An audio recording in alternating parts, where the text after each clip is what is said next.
बिस्मिल्लाहिर्रहमानिर्रहीम। तो आज से क्वांटिटेटिव रीजनिंग के लेक्चर स्टार्ट करने हैं। यूसेट के अंदर आपका इसके जो वेटेज है वो है 25 मार्क्स, यानी वर्बल रीजनिंग की 20 थी, इसकी 25 मार्क्स है। और क्वांटिटेटिव रीजनिंग के अंदर वो आपसे कौन सी चीज़ें पूछेगा, क्या क्या चीज़ें आ जाती हैं और हमने क्या डिस्कस करना है वो देख लेते हैं। सबसे पहले ये आपके पास क्वांटिटेटिव रीजनिंग के पोर्शन में 25 MCQs में से 6 MCQs हैं अरिथमेटिक के, 4 हैं आपके पास अलजबरा एंड फंक्शंस के और 3 आपके पास ज्योमेट्री के हैं। ज्योमेट्री और इक्वेशंस ये जो है फर्स्ट ईयर के मैथ जिन्होंने पढ़ी है उनको पता होगा, 6 चैप्टर है, उनके लिए तो आसान है, लेकिन जो बायो वाले स्टूडेंट्स हैं उनके लिए थोड़ा मुश्किल होगा। उसके बाद स्टैटिस्टिक्स और लास्ट पर आपके पास 6 MCQs हैं मेंटल मैथमेटिक्स या स्कैनरियो बेस। तो सबसे ज़्यादा वेटेज जो है ये मेंटल मैथमेटिक्स की है, इसको लास्ट पर करना है, और सबसे ज़्यादा जो है अरिथमेटिक में से आपको आने हैं। तो पहले 2 लेक्चर्स के अंदर हम अरिथमेटिक को डिस्कस करेंगे और उसके बाद जो है वो 2 लेक्चर्स के अंदर अलजबरा, ज्योमेट्री एंड इक्वेशंस को डिस्कस करेंगे और लास्ट पर जो है वो मेंटल मैथमेटिक्स, ये थोड़ा सा लेंथी हो जाएगा तो उसको लास्ट पर रखते हैं। तो अब जो बेसिक चीज़ें हैं क्वांटिटेटिव रीजनिंग के अंदर जो कि आपने मैथ की पढ़नी है, उसमें आपके पास मीन, मीडियन, मोड और साथ में आपके पास आ जाता है रेशियो एंड प्रोपोर्शन। तो इस वीडियो के अंदर हम बात करते हैं सबसे पहले तो मीन क्या होता है। इनमें से आपको एक आधा MCQs आ जाता है। तो मीन या एवरेज क्या है, तो ये तो सिंपल आप लोगों ने 6-7 क्लास में भी पढ़े हैं। Sum of all numbers divided by total number of observations, ठीक है। तो ये मैं जल्दी जल्दी करवाऊंगा क्योंकि ईजी हैं।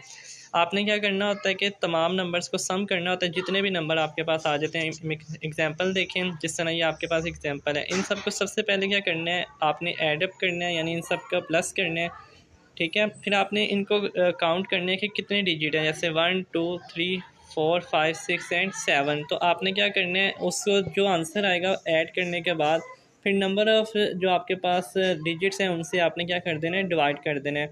तो 7 डिजिट्स से और इनको प्लस करने से 24 आया, 24 को आप 7 से डिवाइड करें तो आपके पास 3 पॉइंट समथिंग जो है वो आंसर आ जाएगा। देन आपके पास एक और एग्जांपल देखें, 2 3 5 5 6 7 7। इन सबको सबसे पहले क्या करेंगे, ऐड करेंगे, जो आंसर आएगा फिर उसको जितने नंबर ऑफ़ डिजिट्स हैं उससे आपने क्या करना है, डिवाइड। तो ये नंबर ऑफ़ डिजिट्स गिने, ये तकरीबन 7 है, तो 35 आंसर आया, 35 को 7 से क्या करेंगे, डिवाइड। अच्छा, कैलकुलेटर पे अगर आप ऐड करके साथ ही डिवाइड कर देंगे तो वो आंसर गलत आएगा। पहले ऐड करके उसको उस रिज़ल्ट को रिमूव करें और फिर दोबारा से ये 35 लिख कर डिवाइडेड बाय 7 करेंगे, फिर आपको एग्जैक्ट आंसर मिलेगा, ठीक है। तो ये मीन है आपके पास कि आप ऐड करें, प्लस करें और जो आंसर आएगा उसको आपने फिर डिवाइड करना है जितने नंबर ऑफ़ डिजिट्स हैं उसके साथ। तो जो आंसर आएगा वो आपका क्या होगा, मीन होगा। जैसे इस एग्जांपल में 35 को ये 7 डिजिट्स हैं, 7 से डिवाइड करेंगे तो आपके पास 5 आंसर आएगा, 5 आपकी मीन होगी।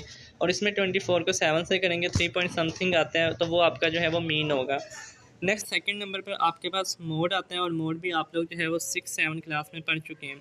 मोड आपके पास सिंपल है कि number which occur most frequently in a set of number, यानी कि ऐसा नंबर जो कि आपके सेट के अंदर सबसे ज़्यादा रिपीट हुआ हो, फ्रिक्वेंटली यूज़ हुआ हो, वो क्या कहलाएगा, मोड। जैसे इस एग्जांपल के अंदर आप देखें कौन सा डिजिट जो है, कौन सा नंबर जो है वो फ्रिक्वेंटली यूज़ हुआ है। तो देखें 6 जो है वो 3 बार यूज़ हुआ है, तो इसका मतलब 6 क्या है, आपके पास यहाँ पर मोड है। तो इसी तरह कोई भी आपके पास आ जाता है तो आपको पता होना चाहिए मोड क्या है, मोस्ट फ्रिक्वेंटली जो यूज़ होगा। और मीन हमने पीछे पढ़ लिया है कि आप नंबर्स को ऐड करेंगे, जो आंसर आएगा उसको फिर आपने अगेन देखना है कि उसको डिवाइड करना है जितने डिजिट हैं, जितने नंबर ऑफ़ डिजिट्स हैं उनके साथ। अब यहाँ आपके पास मीडियन आता है, इसका MCQs किस तरह से आएगा, और ये इसमें आपने थोड़ा सा समझना है। मीडियन आपको वैसे नाम से भी पता चल रहा है कि सेंट्रल पार्ट को बोलते हैं, ठीक है। जो सेंट्रल पे नंबर होगा ना, सेंटर में, वो आपके पास मीडियन कहलाएगा। लेकिन यहाँ पर एक आपने चीज़ देखनी है, central number of sorted given data. अब सॉर्ट आपको पता है कि क्या होता है, अरेंजमेंट ऑफ डाटा। आपके पास जो डाटा होगा ना वो अनसॉर्टेड फॉर्म में वो MCQs में देगा।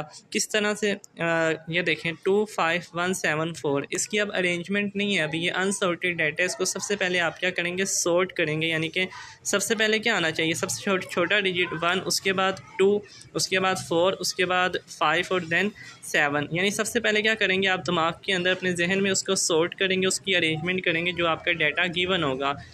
ठीक है। अब उसके बाद उस सॉर्टिंग डाटा की जो है वो सेंट्रल पार्ट जो होगा वो आपके पास क्या कहलाएगा, मीडियन। ठीक है, दोबारा सुने, जो आपके पास आपने अरेंज किया और ये है ऑड नंबर्स के अंदर। इवन के लिए थोड़ा अलग रूल है, वो भी देखते हैं।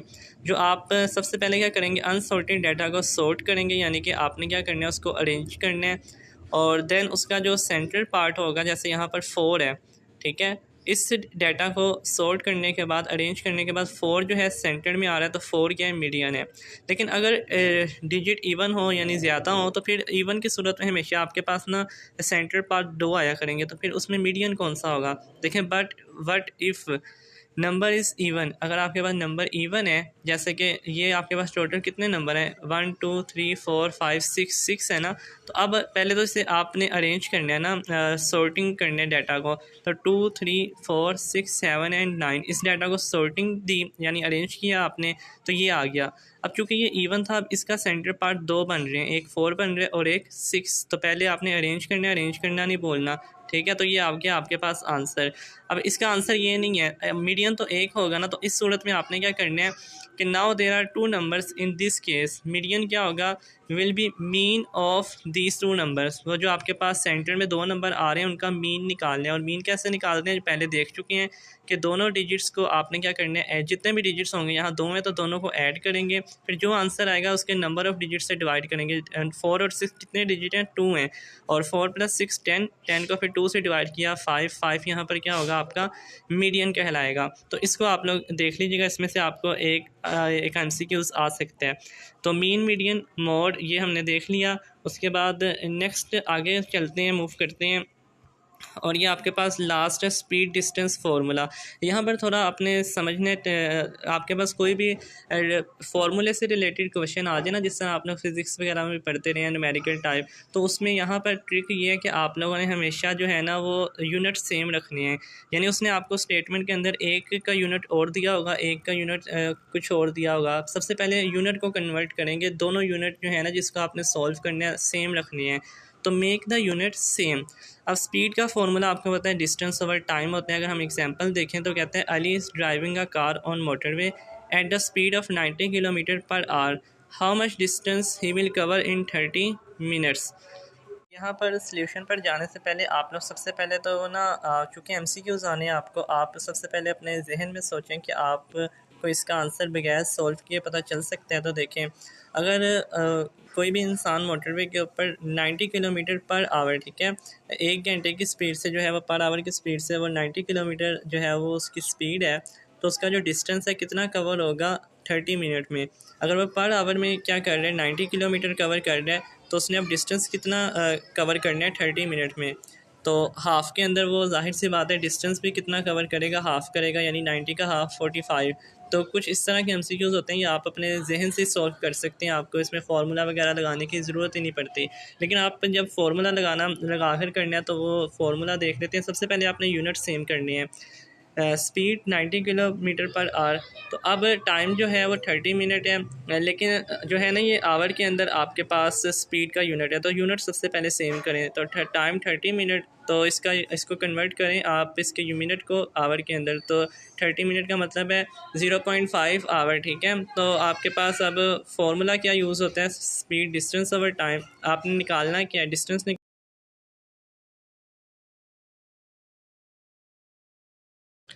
तो टाइम को दूसरी तरफ लेकर जाएं, मल्टीप्लाई करवाएं, तो आपके पास जो है फिर स्पीड और टाइम को मल्टीप्लाई करके आपके पास 45 किलोमीटर जो है वो आंसर आ जाएगा। तो इस तरह से ये क्वेश्चंस आएंगे आपको कुछ। तो अब मज़ीद आपके पास एक मेंटल मैथमेटिक्स जो है उसका आपको लेक्चर प्रोवाइड करना है, और साथ एक ज्योमेट्री का। उसके अलावा रेशियो प्रोपोर्शन से रिलेटेड पहले से पिछले मंथ बनाए थे, उन्हीं का मैं लिंक आपको दे रहा हूँ, वही देख लीजिएगा। और चूँकि टाइम काफ़ी ज़्यादा हो चुका है, अब आपका टेस्ट नज़दीक आ गया, तो इतना टाइम नहीं है दोबारा बनाने का। तो मेंटल मैथमेटिक्स का जो है दोबारा आप बना दूंगा न्यू, लेकिन वो एक रेशियो और प्रोपोर्शन का पहले से बना हुआ है, वो मैं आपको लिंक दे रहा हूँ, उसको देख लीजिएगा। इसके अलावा टेस्ट के हवाले से कुछ इंस्ट्रक्शंस याद रखिएगा। आपके पास सबसे पहले आप लोग टेस्ट देने जाएँ तो चलान फॉर्म जो है उसकी भी साथ आप रसीद लाजमी लेकर जाइएगा, और ID कार्ड आपका लाजमी है। लेकिन अगर नहीं बना तो आप लोग मैट्रिक का सनद या रिज़ल्ट कार्ड लेकर जा सकते हैं, और रोल नंबर स्लिप जो है अपनी प्रिंट करवाएं। और साथ में जब आप वहाँ जाएंगे तो आपको जो बबल शीट एक आपने फिल करके उनको वापस देनी है और एक शीट जो है ना वो आपने साथ लेकर आनी है। तो दो चीज़ें आपने याद रखनी है। वहाँ पर आपको डिफरेंट कलर्स की शीट मिलेंगी, ब्लू, पिंक, वाइट और इसके अलावा रेड। जो शीट आपको प्रोवाइड की जाएगी जिस कलर की, आपने एक तो वो कलर याद रखना है, क्योंकि जब आप टेस्ट देकर आएंगे उसके 4 दिन बाद HEC की वेबसाइट के ऊपर MCQs के जो आंसर है ना वो अपलोड कर दिए जाते हैं, तो फिर आपने उसी के मुताबिक देखने हैं। तो वो इसलिए आज जो शीट आपको जिस कलर में मिलेगी वो कलर आपने एक तो याद रखना है, और दूसरी शीट आपने साथ लेकर आनी है वापस। जो आप बबल फिल करेंगे बॉल पेन से, जो आपने वहाँ देनी है और जो आपने साथ लेकर आनी है उसके ऊपर भी आपने जो है ना टाइम निकाल कर उससे सॉल्व कर लेना है, क्योंकि वहीं से आप आंसर देखकर अपना रिजल्ट चेक कर लेंगे जो 4 दिन बाद MCQ उसका आएगा। ठीक है, तो वो एक शीट जो अपने साथ लेकर आनी है उसको घुमाइएगा ना, उसकी लाकर पिक्चर ले लीजिएगा, फिर जब रिजल्ट आएगा MCQ उसका 4 दिन बाद तो वो आप लोग उससे देख लेंगे, आपको अंदाज़ा हो जाएगा अपने मार्क्स का। तो आपसे नेक्स्ट लेक्चर में मिलते हैं। अल्लाह हाफिज़।